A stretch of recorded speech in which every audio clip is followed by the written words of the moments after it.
ఎక్కడో దూరానున్నా చుక్కలే విన్నా గాని కదిలించలేదా కాస్త కూడా నీ మనసుని పరదాలు దాటి ఒక్కసారి పలకరించవేమి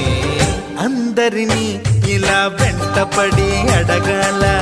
సరదాగా నువ్వే ఎదురైతే సరిపోదా నిద్రపోతున్న రాత్రి నడిగా గుడ్డికి చేరిన గువ్వల నడిగా